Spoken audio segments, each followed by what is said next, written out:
Hi, this is James, the coach of Team Liquid, and you're listening to The Center Ring.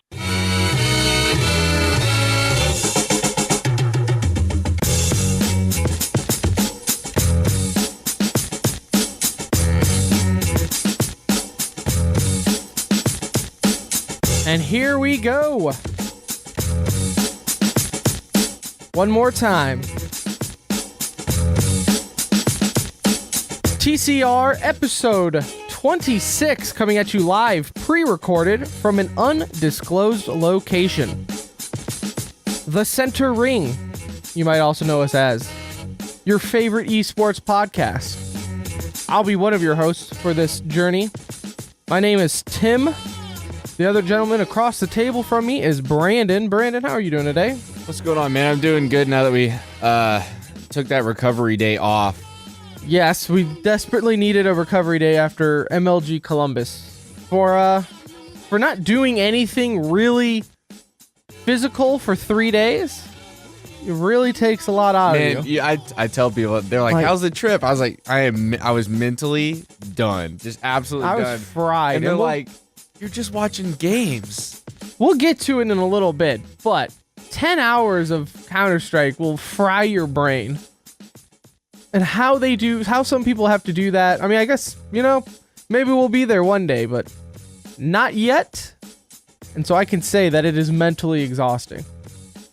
But we'll get to that in a little bit, because we are basically going to dedicate the episode to just recapping our experiences in Columbus, the storylines of it. We're going to dedicate one full segment just to Team Liquid alone, because there's just enough story there and still rumors and drama that we can always touch on, as we always do on the show. And of course, we'll always end it with a micro. Kind of a collage of stories we just don't have the time to discuss in full, or we just don't know that much about. And to be honest, after a weekend at a major, you don't have time to watch a whole lot of other esports. So we tried too. That's not to say we didn't try. No, not to say we didn't try, but there's just too much. Yeah, too much. But we'll dive a little bit. I mean, we know a little bit to bring up in the micro, which we always will. But let's get on with the show. The time is just before 9:30 p.m. on April 5th, 2016, Central Standard Time. The Center Ring, episode 26. I don't know. I felt like that was a bad segue. So we're just going to get into MLG Columbus. I feel like I screwed up that intro. We're starting off strong. Welcome back. Whatever. We had a GB James liner. That was neat. So let's talk about Columbus. Like I said, we'll get into the storylines between the teams, the players, and everything there. But really, we got to get to kind of the experience of what it was like to go to the first North American CSGO major, the first $1 million major. It was a very big deal. Like, for those people who might not be as into CSGO or as into esports, this was a huge deal to go to, or even just happening, even if you were at home watching it online. It was a big deal with a lot of storylines. And we were fortunate enough to be able to go. Now, we got there on Thursday, and unbeknownst to us, we booked the hotel that all of the pros and all of the staff members of MLG were staying at. And it was actually funny, because we actually were talking on the plane on the way there, and we were like, you know what? This hotel was not listed on MLG's website. That's what I think I went to look at the website to see, find the schedule, which was difficult to find. You had to go to the MLG's Facebook group to get it. Yeah, I was like, they have 4 hotels in Columbus, and the Sheraton that we are staying at was not on the list. Nowhere to be found. And so when we landed, we were like, all right, there's a 90% chance that this might be the hotel where they're staying at. And wouldn't you know, the second we get out of the Uber driver's car, who do we see walking out of the hotel? we see CLG walking out, getting ready to go to their group stage match. Because like I said, we got there Thursday. So there was no event or really anything to do on Thursday. So we spent the time just kind of hitting the city. Columbus, beautiful city. I was surprised. I was very surprised. I told people before I went there. Now, I'm not going to lie, and this might be dumb of me. I did not know Columbus was the capital of Ohio. You assume it's Cleveland, or did you? I really had no idea. I'm not Right. going to lie. I've never thought in my life what the capital city of Ohio was. Just never really concerned. So whether I with thought it was Cleveland or Cincinnati or Columbus, I never gave it 1 second of thought or amount of energy on what the capital city of Ohio was. But our hotel, literally the room was right next to the Capitol. We were looking at it. It's called the State House up there. We stayed near the State House and we did it. We're actually walked around. looked at the State House. We yeah. walked around, saw the city, dodged a bullet. We signed up for the tour and dodged a bullet because while we were waiting for the tour to start, we opted out. We tapped out and decided maybe we did our own tour. We have better things to do than an hour-long tour of the history of Ohio's traffic lights, which is actually True a story. part of they that had museum. a whole little section devoted to traffic laws. Trust traffic laws. We're like, okay, 5 minutes was enough. So that was Thursday. Beautiful city, small enough where you could walk around in. Our hotel was close enough, about a mile away from the event, so we could walk there fine. Got a little cold later on. It got to like 32 degrees, which we were not dressed for, so, we stopped walking at that point. But Friday, first day of the event, we get there early. Well, we got there early in the morning, but late to where the doors open. We got there like 30 minutes after the doors open. No lines, everything. We got awesome seats, like 5th row up right in front of the casters. So, I mean, if you yelled, Anders and Semler and all of them could they hear can hear us. you, yeah. Like, easily hear us.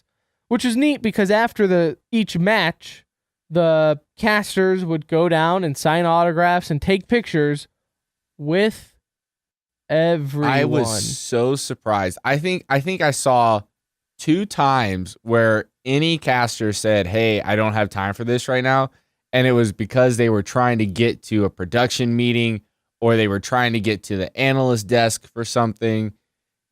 They stood there and signed autographs for at least 20 to 30 minutes after every match ended. And even like then, like Richard Lewis after the All-Star game, he even was like, "Guys, I can't do this. I don't have time." And while he's saying that, he's signing autographs. Yeah. And then he's like, "Meet me up there after the match. I'll see you after in between maps. Like I will sign your whatever." And it's like Anders and all of them signed so many autographs, it was ridiculous. And that's just after the matches. They also did the signings out in the concourse later on. So they are definitely thankful. And you know what? None of them, I think, would have it any other way. Because I even when I met Anders, I was like, "Man, you sign a lot of autographs, and like you're up already 12 hours, and you're signing a couple hundred people a day to say hello to." And he said. And I felt like he was very honest. He was just like, this is us giving back. Like, we do so many tournaments that we don't get a chance to see any fans. So when we do the tournaments that we have a chance to say hi, we want to say hi. So that was Friday. The venue itself was awesome. The way the stage was set up was awesome. Production was awesome all throughout the tournament, through group stage and in the stadium, in-house stage. That was awesome production, I felt. And then Saturday and Sunday, I guess we're basically the same. Like every day in the arena felt the same, right? Yeah. Apart from the energy. So Saturday, the building was definitely different just because of who was playing, which we'll go into later. Sunday, and we talked about it briefly, the All-Star match that they played kind of had the opposite effect of the games on Saturday, where it kind of drained it a little bit, because nobody was truly invested in it, not even the players. But that's any All-Star game for any sport. for anything. Yeah, there are two types of people in this world. Those who enjoy all-star games and those who don't. And I have decided I am part of the latter where I do not enjoy them. Yeah. Like at first I was like, this is kind of cool. NA versus EU, get our best against their best and we can kind of see where it's at. And it was the most excruciating like 2 hours of my life. Especially when we had to catch a flight at 5, so we had to leave around 3. Yeah. So we were already pressing for that final match to start because, full disclosure, we were not there at the end. We were not there for the trophy ceremony because we had a flight to catch. Yeah. And that happened with a lot of people. The guy sat next to me. It was like the same thing, yeah. Even some pros. Even we saw when we were leaving the hotel, we saw some pros leaving. Yeah. Not watching. So that was kind of interesting. But all in all, that All-Star game was just a drag. And the fact that it went into double overtime. So now, and I know, our Alchemist, our buddy who was part of the production team, said, don't look at the schedule. Like, look at the very first game to see when it starts. And then after that, it's kind of all out the window. Because they don't plan for, like, even though the matches are best of 3, they don't ever plan for the best of 3. Which you can understand because you want the schedule to be marked as like the earliest possible starting time so that you don't have a chance of it's starting before people missing it. Yeah, you don't want people complaining that they're missing the start date. Like you said 3 and now you're starting at 2:30. You don't want that. At the same time, you don't want your All-Star game to go into double overtime. I don't know why they didn't just do. If everyone was yelling for it too, do a sudden death knife match. Richard Lewis was the one who came up with the idea because I think they wanted to get out of there just as bad as everyone. Yeah, I don't think they liked the All-Star game idea, so they were like, just do. It's like it's overtime, great.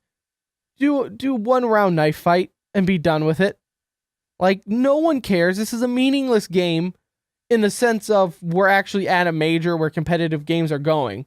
Now, if this was like a stream and they were playing FPL or League S now on EA or anything like that, yeah, okay. And I would love to watch the pros play each other outside. And that was the best part of, and it's funny, the best part about the All-Star game was like the 2.5 seconds of listening in on the comms. And of course, like why anyone thought that it would be anything else. The third word out of somebody's mouth was fuck on listening in on the comms. And it's like, well, duh, that's what you're going to get when you're listening to a bunch of Counter-Strike players. But that's also what makes like FPL interesting to watch on stream because you're listening to the players play. And even if they're not taking it serious, they're still professional players. So they're still like that competitiveness. It's hard to turn that switch off completely. Yeah.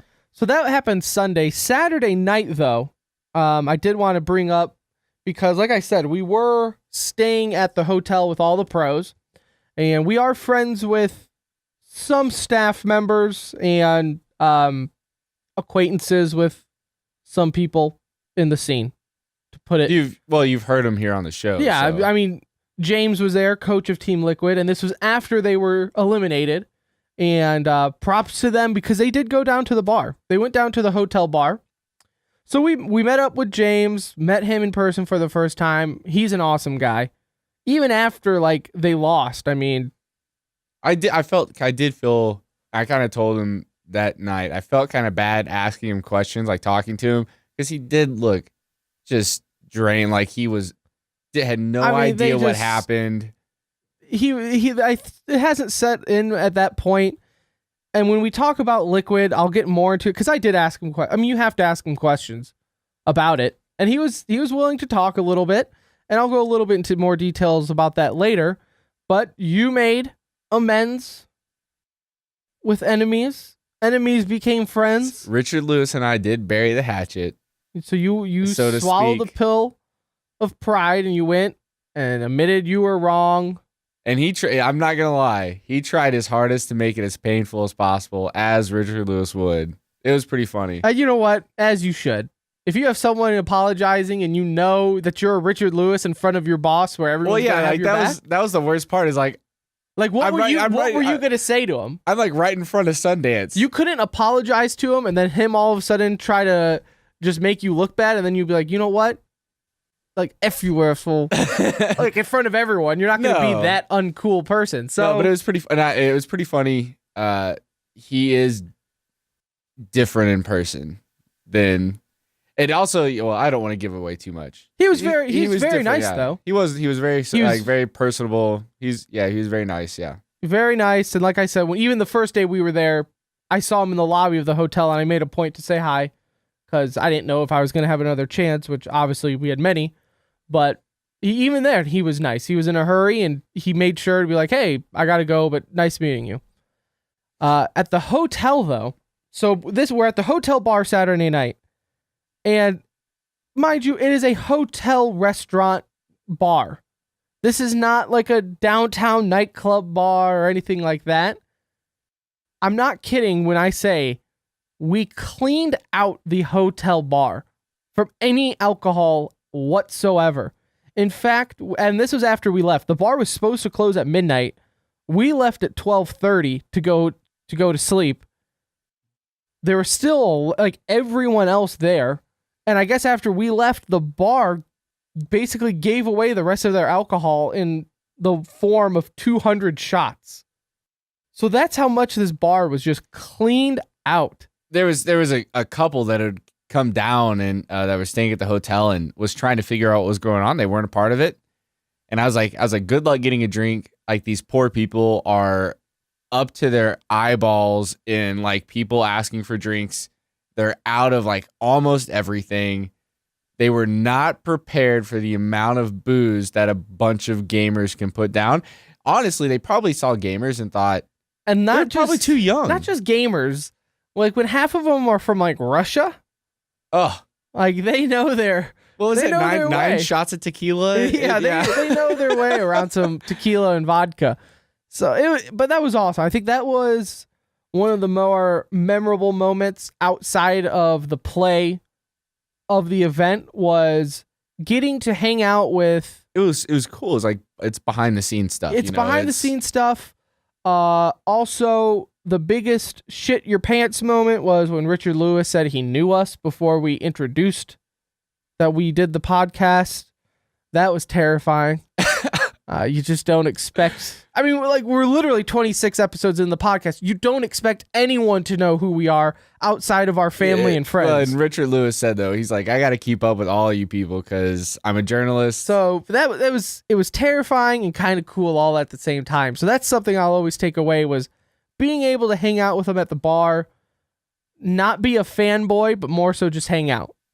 So that was awesome. But outside of that, though, you had the actual play, all the storylines going into the weekend out of group stage, everything like that. I mean, where do you even want to start with the storylines? They're everywhere in this event. I mean, if you just start chronologically, so let's take a look at Envious. Envious won the previous major before this one, the last major of 2015. Got eliminated very early. They lost their legendary status, meaning they are not an automatic invite to the next major. All of a sudden, all the rumors start flying around about the team breaking up, or people going here, or people going there. And even leading up to the tournament, though, there was rumors of they just weren't getting happy, along. didn't look happy. You know, they all kind of looked miserable. They're not playing up to par for Envious. There's, as long as Envious is concerned, there's so much talent there. I don't see one person leaving. I think that they're going to get it worked out. I think you're going to have at least one person walk. There's somebody in that team that's causing the dynamic to not be positive enough. And I think they're going to either be removed or walk away from it. I was really impressed that they hung around for the entirety of what seemed like the entirety of the event. They signed autographs in the concourse after they were eliminated. They didn't even make it to the arena stage, so they came. Well, they had afterwards. enough time to sign autographs. That's true. At the arena. When you're not playing at the arena, you could spend 3 days signing autographs at the arena, which I did get, by the way. So yeah, you got. Thank you, HyperX, for the VIP cut in line pass to get their autographs. So that was really the first one, was Envious getting eliminated super early. I mean, Cloud9 status early. So that was a shock. They're going to have to play their way into the next major, which is ESL Cologne, which I don't think there'll be an issue. Even if there is a roster change, I don't think there'll be an issue. Oh, they'll still make it back. They'll come back strong, but I just think it's going to be in a slightly different roster there to let some emotional scuffle or anything like that get in the way. Second one that comes into my mind is, and this might not be chronological, but it's one that I really want to bring up, and was it day 2 with Fnatic?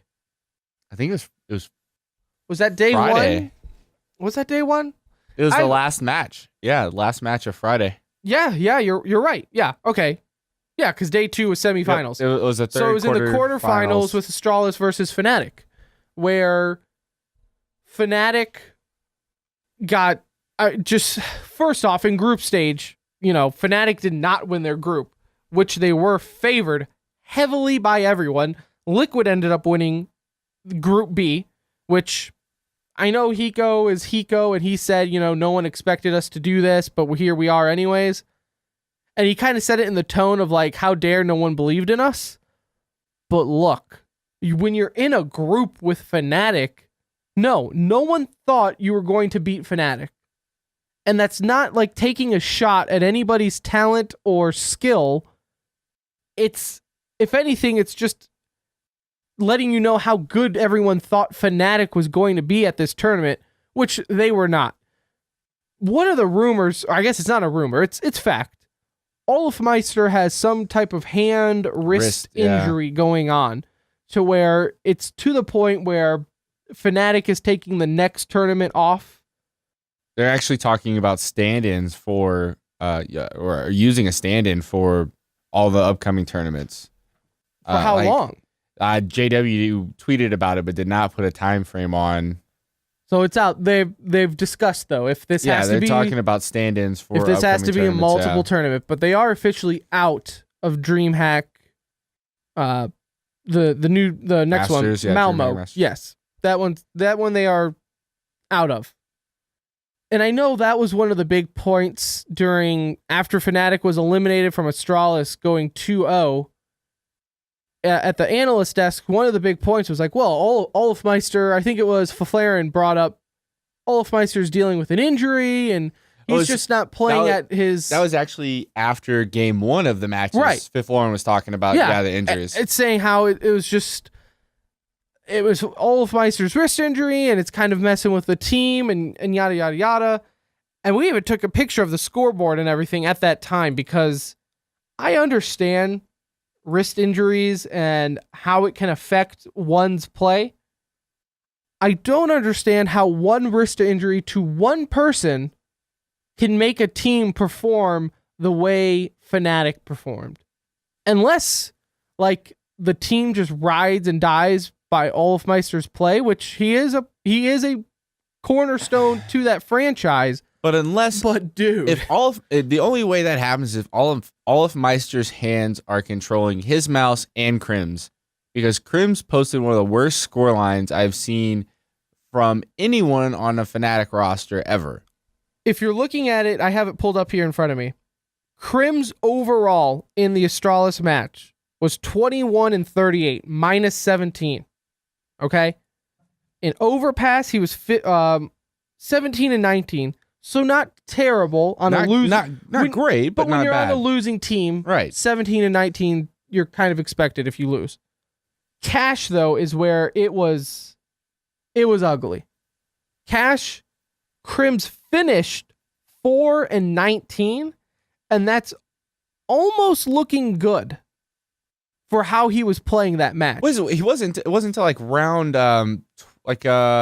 20 something.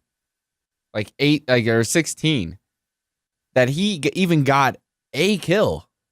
It was almost like a running joke in the arena, like, with all the fans watching. Don't let him get a kill. Is that we almost wanted to see them lose and him not get a kill. And then when he did get his first kill, like, you actually heard like a like a disappointing sigh throughout the stadium that Crims was able to get a kill, because it was just so, his level of play was so poor on that second map that it was, I don't want to put the whole blame on Crims on why Fnatic didn't play well, because with a team like Fnatic, where arguably you are the top team in the world, hands down, bar none by everyone before this tournament. And I still think arguably like people understand that this was a fluke.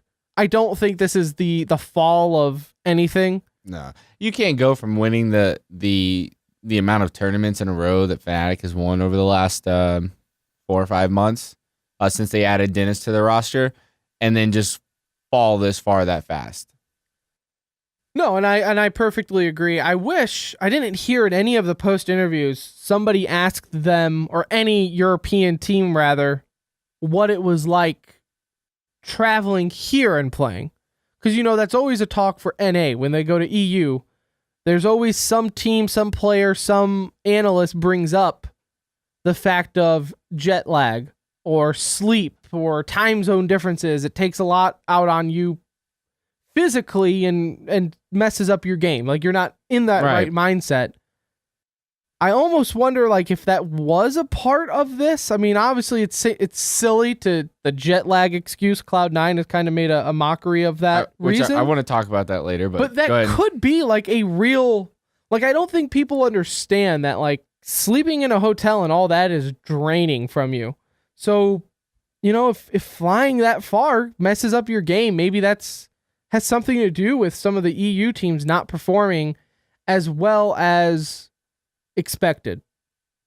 So that could very well be it. But yeah, the whole Olofmeister wrist injury, and that's why Fnatic played as poor, that to me is a silly excuse. I think it had an effect, and we've got audio from Anders kind of talking about injuries. And it's kind of a hot topic right now, just taking care of yourself. Like, I don't think people really associate gaming with injuries, but like anything, when you play if you play a game for 8 or 9 hours a day, 6 days a week, anything, like take gaming out of it, take sports out of it. If you do anything that often, I mean, secretaries, if you're on a computer for 8 hours a day, if you're lifting boxes or a mechanic or anything, if you do something for that long every day, it can cause that arthritis pain. Yeah, so here's Anders talking about injuries in gaming and kind of his opinions on it and this work. As for Olofmeister and Guardian and the rest problems, I think the smart thing to do now is to try and take a little bit of a break. It's hard to cancel tournaments, or sort of it's hard to stay out of tournaments that you really want to play in. It's much worse if you give up a couple of months of your life and then suddenly it turns into a really, really big issue. You keep playing and you're out of it for 2 or 3 years. So I'd rather make the hard choice now. So that was Anders talking about it, and that was before Fnatic actually announced that they were dropping out of DreamHack. This was immediately following the MLG Major. So they did make that hard choice to stay out of it, hoping that Olofmeister can get healthy, which it does sound weird to say that about a video game. But yeah, wait for Olofmeister to get healthy again, and hopefully they'll get back to that winning streak, because any sport is better by having a team you love to hate, and Fnatic winning every tournament is that team. Fnatic was definitely, when they were losing, when the crowd started singing, na na na na goodbye. Yeah, that song. I know some people were complaining, saying, "Oh, poor sports," and no, that is fun. That is sports. I mean, that's having a team you love to hate. That's the New England Patriots. It's the New York Yankees. If anything, it's a compliment to Fnatic. Yeah, it's you're so good that we love it when you lose, because you rarely do it. Very rarely do it. Give us this one major to enjoy, get healthy, and then come back. But I agree where you said, like, people who laugh at it. And to be honest, though, man, when you have like that almost pinched nerve feeling in your wrist and stuff, it really does like affect just everything. That pinched nerve arthritis pain is like, you just can't play through that, because it does hurt in that constant motion that you're constantly trying to do. Another injury, which we'll get a little bit in the micro, but that was Guardian. Same deal though, where this is more of a storyline afterwards. But Guardian had an arm injury to where you sweeping your arm across your mouse pad, and that's where it was hurting him. But I did read Thorin say that that was actually not gaming related. It actually came from football. But nonetheless, an injury nonetheless. Still, it's not coming from the constant motion of gaming, but his mouse movement motion is getting affected by Simple it. actually tweeted out as I was driving up here for the show that Guardian was playing on like 5 sensitivity. So that way he could just move his wrists and not sweep his arm. If you take a look at his like overall rating throughout the finals, he was awful. Like not like, man, that was a bad game for Guardian. He was like Crim's awful throughout the finals. And so that, again, is an injury that could have been affecting performance, which clearly I feel like it did. Other than that, though, I mean, you had Luminosity winning. That obviously is a main storyline. You had 2 North American teams getting out of group with Team Liquid and CLG. So both of those became legendary status. So no matter what, for ESL Cologne, which is the next major that was announced, we will have automatically 2 North American teams in there. 3 if you count Luminosity. So already North American teams are making a statement there. Luminosity ended up winning the finals. They won everything. And I told you when we got there, knowing my luck, the first major I go to, Luminosity is going to effing win it. And go figure they did. I have nothing against Luminosity. They just rub me the wrong way. I'm not the only person that they rub the wrong way. There's something about them. It's funny. They get under my skin. It's kind of like they have this like us against everyone else mentality. But at that same time, you're kind of like, or this is me personally, I'm thinking, I don't really care. Like, I don't hate you. I don't like you. But the fact that you've situated yourself as like, it's you versus everyone else, I kind of don't like you for it. It's a weird paradox. I can't put it. I mean, this was a team that went to their first tournament last year that was crowdfunded. Right. So, like, where they come up with that attitude or, and it's really, though, they're not, because they are a great community team. Like, they sign for their fans. Everything's like their family was at the event. Lord knows their family was at the event. You could hear them from the hotel. No, but like the I Buy Power or the was it RGN? Yeah. So like the RGN tournament after, Liquid didn't want to replay the match, which should have never got to that decision anyway. And you start getting tweets from them about how, they don't like America or they don't like Team Liquid or NA, blah, blah, blah. That's put a sour taste in my mouth. Like, well, and they're fans. I mean, look at the way like I said, it's so weird that I get so worked up by them. But it's something about the attitude of the players, some of the players, and the fans where, like, even after the match, like, yeah, we'll talk mad trash during the match. But at the end of the day, I felt like the arena for NA, like, were we talking mad trash during the Liquid and Luminosity game? Yes, of course we were. But after, you applaud Luminosity, you moved on, and the next day we supported them. Or some people did. But yet their fans on Twitter were still just like, not just like talking smack back, but like straight up attacking people for saying anything about Team Liquid playing well. Right. Like if it had anything to do with Liquid dropping the ball and Luminosity not winning, it was just like a personal attack on the entire country of Brazil. And I don't know why. I don't know why they rub me the wrong way. It's the Baltimore Ravens for me. I've always not liked them, and I probably never will. Fallen is ridiculously good. Cold Zera is ridiculously good. They're an amazing team, and maybe that's why I don't like them. They're my fanatic. That's fair. Yeah. That's what it is. They are my fanatic. But you know what's weird for me is like, I like Fallen. If it was just Fallen, I'd be happy. But because it's Luminosity and the Brazilian fans, I'm like, eh. I don't know. It's just, I enjoy not liking Luminosity for no real logical reason. And that's not to take away from their win. No, that's not They did at all. really well, yeah. And you know, let's talk about that win. Let's get to just talking about Team Liquid, which was really the storyline of the entire tournament. The fact that this NA team, for the first time since early 2015, 2014, where an NA team made it to the semifinals. Hiko was actually on the last team on Cloud9 when they made the semifinals. I don't know if that means anything. To me, it was more just a coincidence, but whatever. That's a situation because the North American talent pool is like one of those kiddie pools you buy at Walmart, like the plastic one. That's about how deep it is.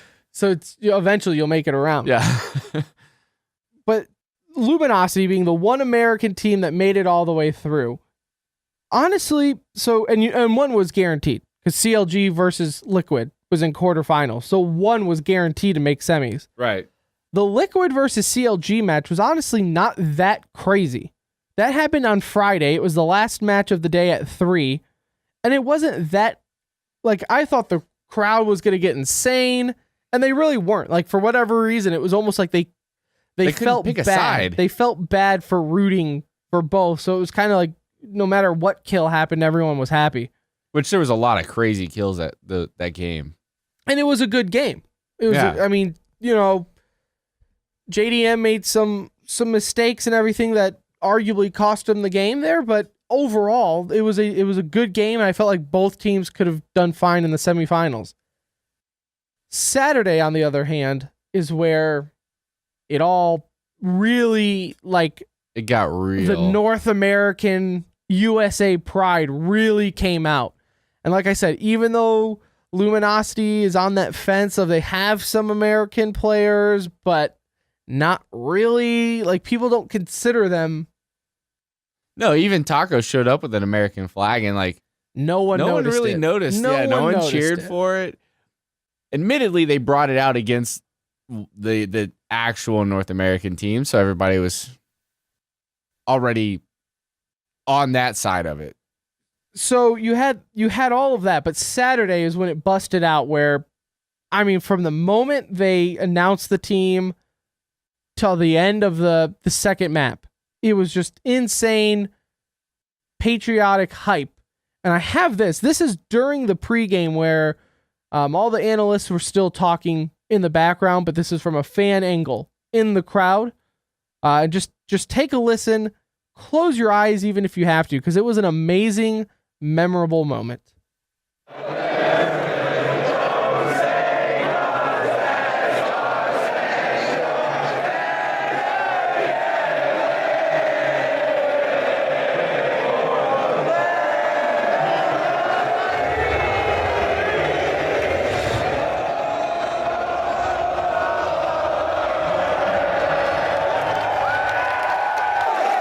I got chills right now.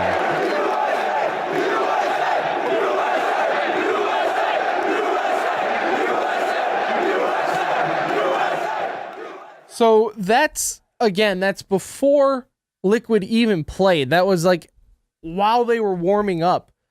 Out of nowhere, one side of the arena, and it just like a wave took over where everyone in the arena stood up, hats off, hands on the heart, singing the national anthem. Not the most beautiful. It was way off key. Props to the people there that knew all of the words. Like 90% of the crowd, and I'm not trying to like discount national pride in America, but I promise you, if you were to walk up to like 10 people and ask them to recite the national anthem, you wouldn't get 9 of them that could do it. No, and it was a good amount of people that knew everything. It was honestly like the one moment where I kind of just looked around and took it all in, to where it was like, this is probably the closest well, it is the closest to date and probably ever that I will get to like being at the Olympics where you just have that. It was no longer Team Liquid. It was Team USA. Yeah. With Simple. It was odd. He had his Ukraine flag, and it's like later on, Puckett asked him to help start a USA chant. It's like, you feel kind of bad. Like, you're basically forcing him to disown or to adopt this country, I guess. But I'm sure he eats it up. Like, he loves it. It was also when Simple walked into the stadium on Friday, and he literally, it wasn't even he literally just walked into the VIP area, and people saw him walk into the stadium, and instantly everyone started chanting USA in the middle of another match for him. And in what the middle was that Navi Australis? I think that was playing at the time. No, that was not. Well, they did it during the semifinals, but it was during the quarterfinals also. Oh, so it was the Luminosity Virtus Pro game then that they walked in. Yeah, where they walked in, and I mean everyone just went insane every time they saw them. Anytime someone saw Simple especially, but anyone from Liquid just went berserk. And it was an awesome feeling. Overall, like I said, I told James this at the bar on Saturday night. Like, once you made it out of groups, once you won your group, you were honestly playing with house money. So just enjoy the ride from there on out, because no one really expected you to get out of groups, to be honest. And not even the organization must have thought it, because they didn't bring any merchandise. Maybe 50 t-shirts from what I hear. But if you wanted to buy a Liquid t-shirt, forget it, because they didn't bring any. Why an NA team would not bring their merch to an NA major, I have no idea, but they would have cleaned house. Everyone there would have had a shirt. But that's besides the point. And so after they made it out of groups, like, just, play with house money, see where it goes and everything. That was after they lost in the semifinals, though, to Luminosity in historic fashion. So no one really had them really beating Luminosity. There was, you had some of the homers and everything, and there was that slight chance that everything could work out. Well, but while they were playing, like, it wasn't just like a slight chance anymore. It was like, okay, we can do this. Like, Liquid can get to the finals, until they got to match point. And that's when everything went downhill for them in both maps. Where, what was it? Do you remember? It was like 13 match points. The first round it was 13 match points. Or no, the first round was 13. Well, I thought out of both of maps it was like 13 total. I thought they lost I guess not, because they went to OT. I know the second match was 10. I don't remember how many was on the first match. Okay, either way, a ridiculous amount of round 15s where it was like 15-6.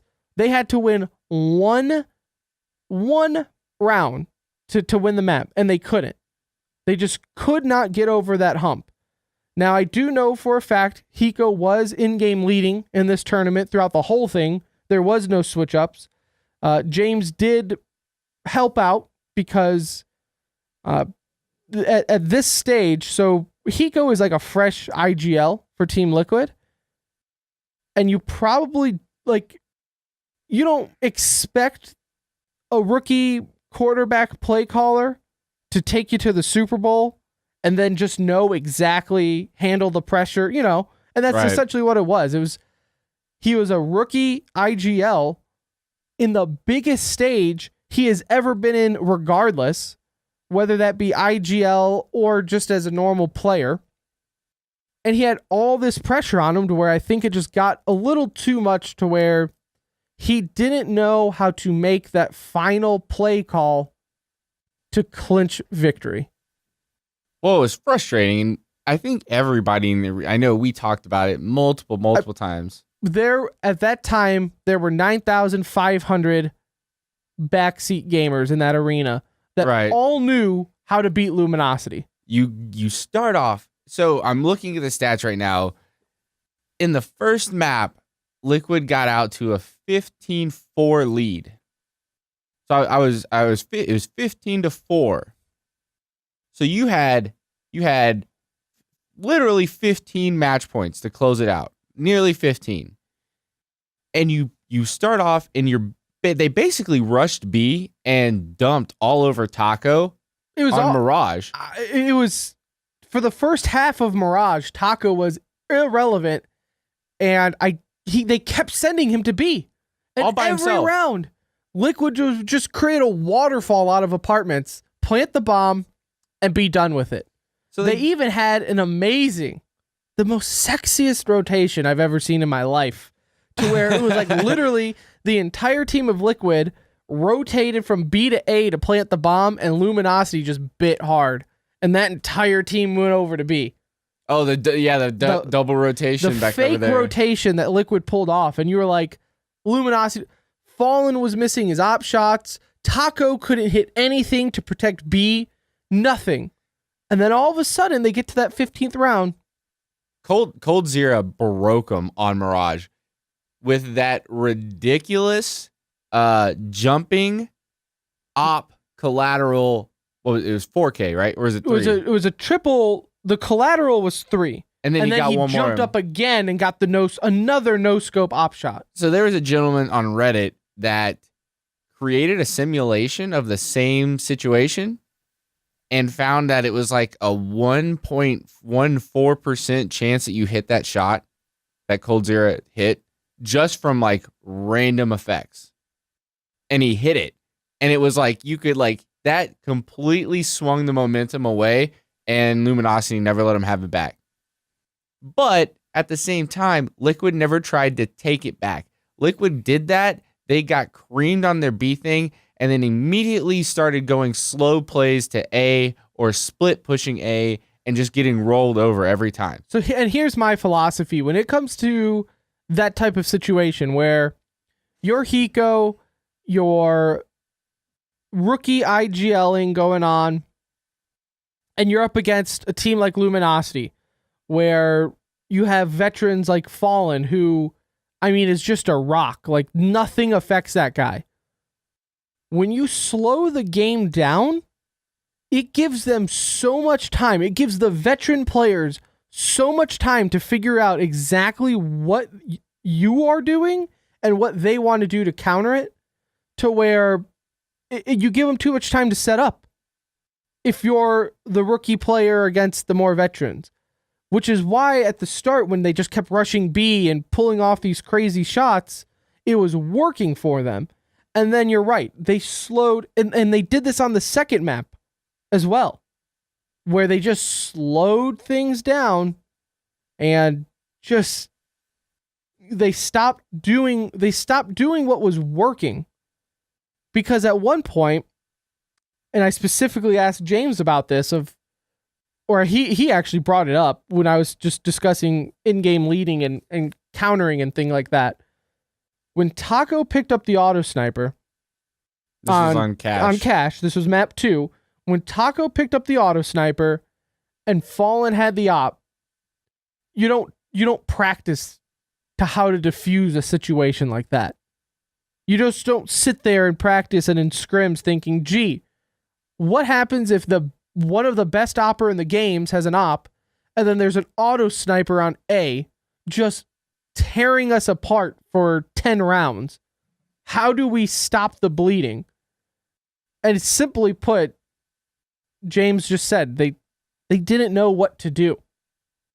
And again, they were playing with no one expected them to be there. So in retrospect, look at it for what it is. You had Liquid, a team playing out of their minds, and made it to the semifinals. They have now qualified for the next tournament. And the bar is set ridiculously high now. Like, for all of NA. I think they really, even like after listening to Thorin and Richard Lewis, who for the most part have never said a nice thing about NA Counter-Strike ever, even like they were turning their heads and saying, oh, well, actually Liquid is good. Like, they are a considerable team. Right. This is something, especially when you have teams that don't get here very often. Like we said, there's only one other time that it's happened. This is such a huge learning experience for a team to be able to go back and look at this and be like, so this is what happened. This is how we played, and this is how we could have played it. And to be able to take that and move on to the next tournament. This is one of those, and you're right, where losing is almost going to give you more knowledge than winning. Right. Because if they would have won, then they would never have known what it felt to be in this situation, in the historically the worst choke in all of esports history. There's never been, and even after the match, I talked to Threat, coach of NIP, and I asked Threat, have you ever seen anything like that? Like, you are a player, you are a coach. What just happened? And even he said, simply put, they choked. Like, there's no reason to even try to analyze this play or what happened here. Is they choked. Simply put. And I hate that Liquid, especially if they don't perform well at the next major, is going to have that label put on them, because I mean it sucks that they weren't able to close it out. But if you just look at the scores, they took the eventual winners and arguably one of the top 3 teams in the world to overtime on 2 maps. Granted, they got out to some extreme leads and should have closed the matches, which is that's an accomplishment, but they'll never be remembered for that. They will be known now as the match point chokers. From the community side, from the fan perspective, yes. No doubt. I mean, go on Reddit. You can't mention Liquid without someone bringing up that match. And it's going to be like that forever. I mean, look at Astralis. Astralis makes it to the semifinals every tournament, and it's turned into a joke now. Still, the best meme of the weekend was even Fnatic can't stop Astralis from getting to the semifinals. Yeah, that was pretty good. But nonetheless, like, if I was like, hey, you could be a professional gamer and make it to the semifinals at least every tournament. But you would take it. Anybody would take that. Anyone would take that.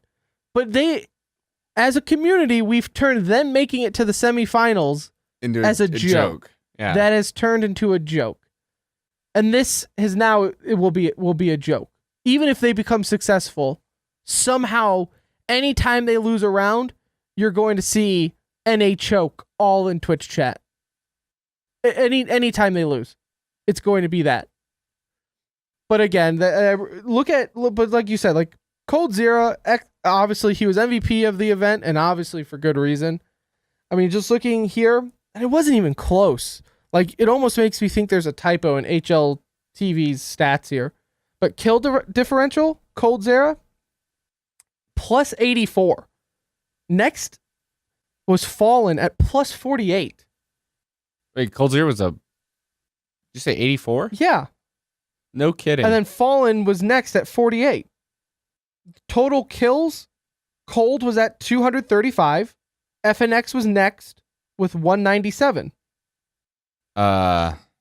Kills per round, Cold was at 0.90. Nico was at 0.85. I mean, just those stats are ridiculous. He led in total headshots. Luminosity is all over these top charts. I was really surprised they didn't give it to Fallen. Just a knee-jerk reaction, because everybody likes to prop Fallen up as this in-game leader. He is a great opper. But it's like you said, but when you see coldzera, without coldzera turning that around, yeah. I mean, coldzera broke Liquid on Mirage.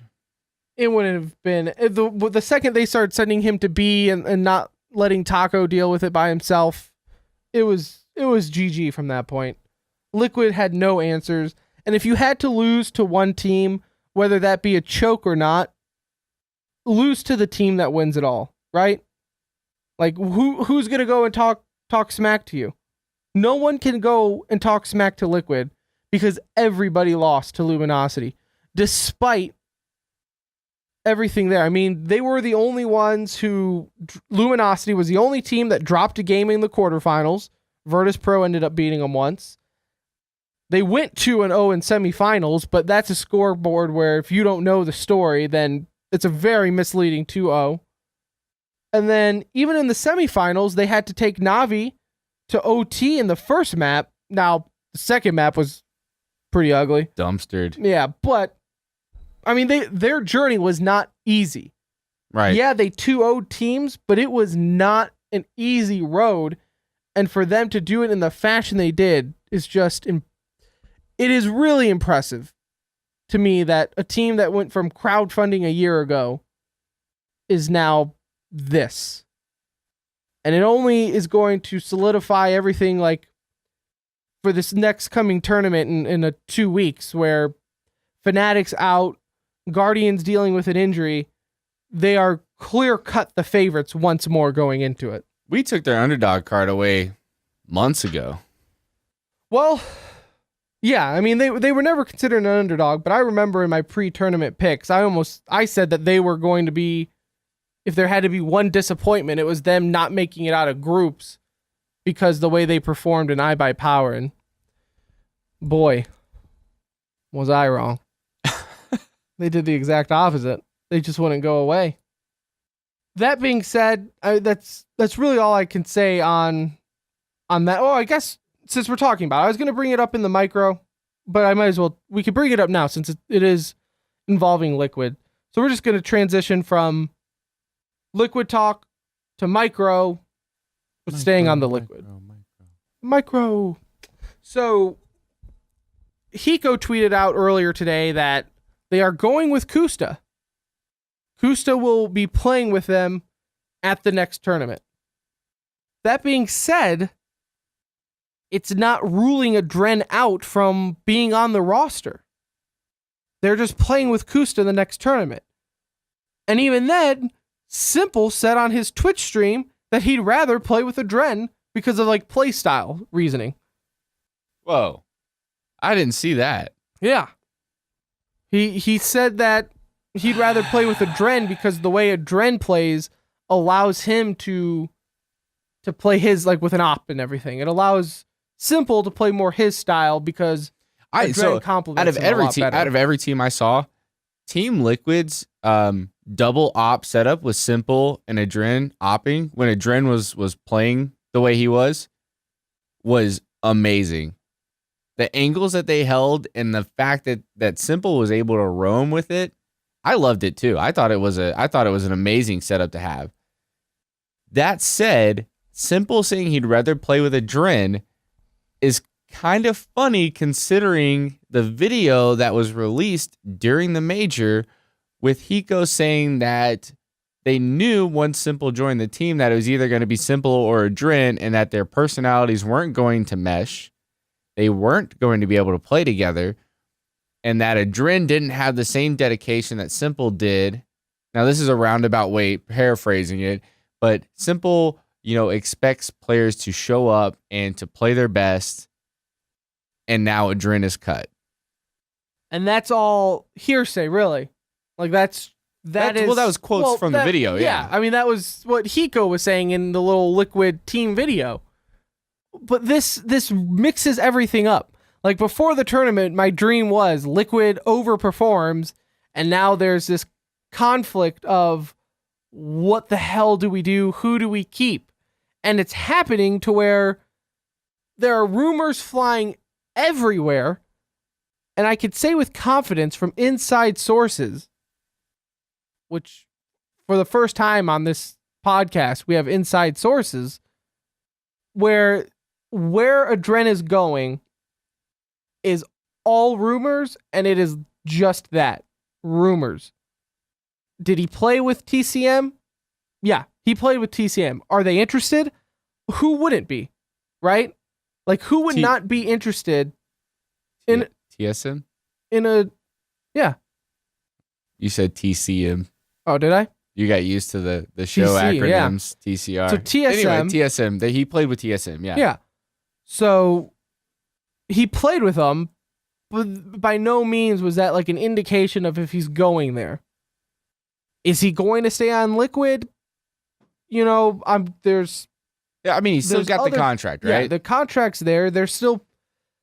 Well, it's going. There's a lot that has to happen, whether he stays on Liquid or he doesn't, because now you have to think of with Kusta, like what's going on in his head. Now that all these rumors are flying about that Liquid doesn't want him anymore. That it was just, everyone is saying it was the biggest mistake to get Kusta on the team. Well, and the sad part with the Kusta situation is now that Kusta's left Selfless, they picked up 2 players that are performing really well, and Selfless has started elevating their game without Kusta. He's now kind of, unfortunately, this has happened because of the way the qualifying rules for this major worked. But he's unfortunately kind of put himself in a situation where he doesn't look like the best option for either one of his teams, or either one of the teams that he's played on recently. And look at Adren's situation. So he is, from what I could tell on Twitter, the players MVP for the tournament, because the way he played and the fact that he played so well and was willing to just play with a team that kicked him off weeks before. So he had a good attitude throughout the whole thing. Helps when you're going to get a couple grand, but nonetheless, or 10. He's good guy Adren, playing with a team that didn't want him. He played well. One of the top performers minus. He did struggle a little bit in the semifinals against Luminosity. Yeah, he struggled a little bit, but okay. I mean, what? You're going to judge him off of one match? But all through groups, all through the playoff stage up until the semifinals, he went key moment ham that made or break a lot of it. Yeah. So, I mean, his stock is only rising. Like, there's no one that's looking at Adren and thinking, maybe it just wouldn't work out. Like, maybe Cloud9's looking. I know I said when they got Stewie 2K, give it 6 months.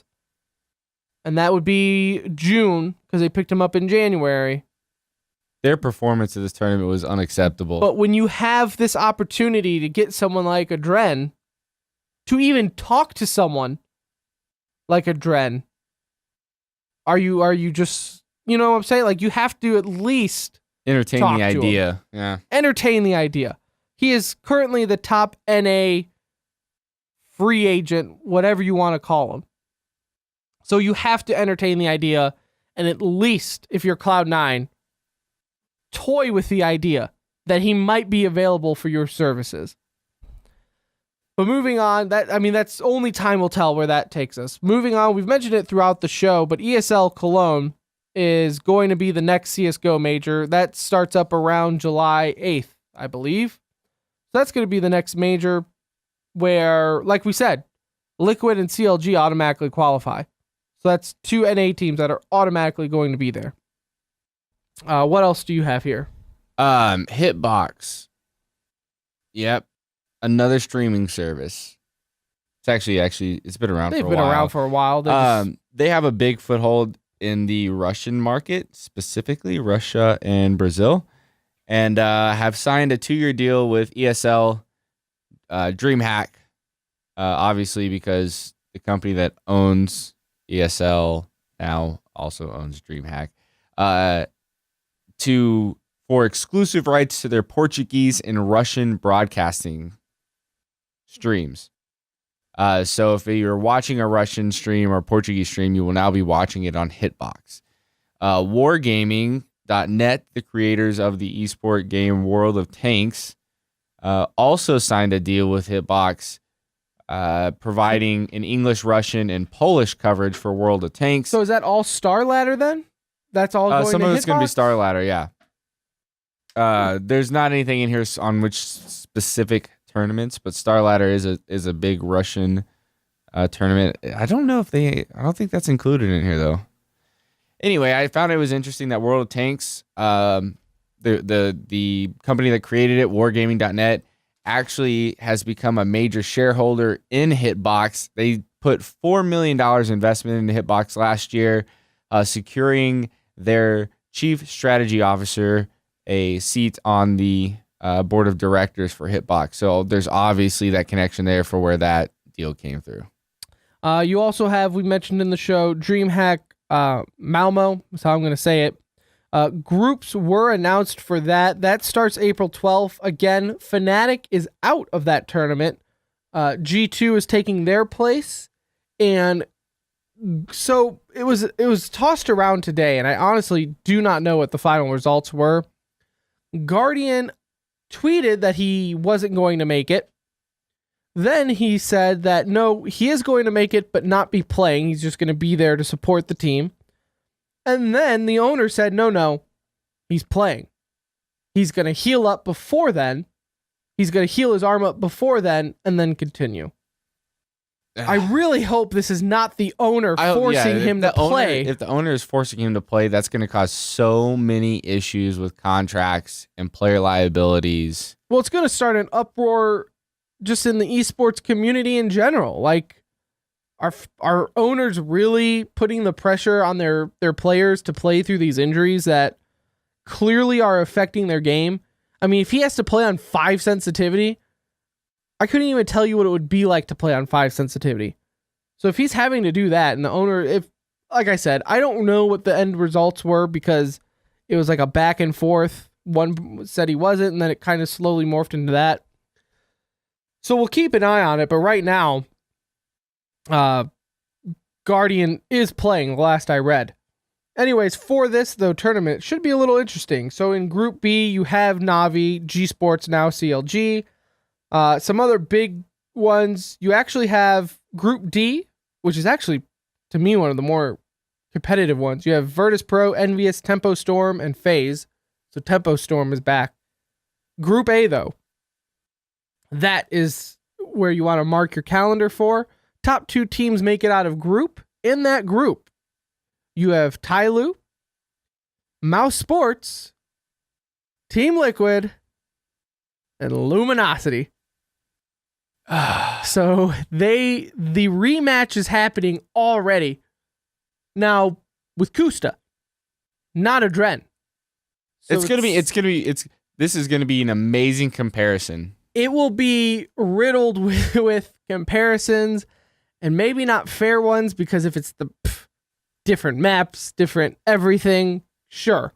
But I mean, if there's any time Kusta needs to perform, this is it. This is weeks apart, where Liquid played amazing but couldn't close, and now you're gonna play the exact same team with literally one change. Do not lose to Mouse Sports, or you are done. If they lose to anyone in there but Luminosity, Kusta is a bye-bye. That game needs a big red circle on the calendar. I will be watching it so intently because it is... I might ask off of work just to see that game because the possibilities are endless. You also have the one esports that we could watch this weekend other than CSGO because of time. HOT's Spring Global Championship happened in Korea. You had MVP defeats Edward Gaming. One interesting note here, it's kind of depressing, but the top 4 teams in this tournament were all either Chinese or Korean. So, that tournament was hard to watch. It was rough. It was one of those where you could hear the Korean announcers in the background of the American one. Not to mention it was like 2:00 in the morning, so it was a struggle, but nonetheless, entertaining, especially during the Cloud9 and Edward match where Cloud9 busted out the Murky and Edward Gaming's busted out Abathur. Like, what the hell are we doing? Seriously. Like, I understand they get the Murky, but why did you pick the Abathur to, like, what? I don't know. They're the pros, not me, so who am I to question? Maybe it was like such like next level strats that we can't even comprehend what they were trying to do. Yeah, exactly. Like, it's just so meta. I'm not even sure what was going on. Do you have anything else for the micro, sir? You know what? I did, but it's not even worth the time to talk about it. Wasn't that the definition of the micro? Or is this so micro? Okay, I'll just read the headline. I'm gonna pull Amazon's Twitch to launch League for popular iOS esports game Vainglory. Done. Yeah. Moving on. You're definitely right. That was not worth it. Actually, I remember seeing Vainglory at Twitch or at PAX South at the Twitch booth 2 years ago. I mean, I'm impressed that this company has so much venture capital behind it that they are still trying to make this a thing. You will the event for a iPad game. It's a MOBA, man. Someone will play it. I don't know. It's just. Anyways, whatever. We'll sit on that one for now. But we will also sit on episode 26 of The Center Ring TCR, your favorite esports podcast. I hope you enjoyed the episode, even if you just skipped around and happened to get to this moment. I appreciate it. Thank you so much. You can catch us on Twitter at The Center Ring. You can catch us on our website, tcr.gg. That has all old episodes, the audio streams, the direct link to YouTube and everything. We will update our YouTube. We might be an episode. We're an episode behind on that. The major. Right. That's why we're an episode behind, because the major. We flew out, man. So that will all be on our website, tcr.gg. You can find me on Twitter at The Center Ring. Or nope, that's our shows. I'm at Pirate Mushroom. I'm at Brand Any New. And also, we made a Instagram because somebody asked us for our Instagram, so and we're like, quickly ran back to the hotel. We have one now. Yeah, I quickly ran back to the hotel room and got on that Wi-Fi and was like, oh, Instagram, how do I do this? So we have that.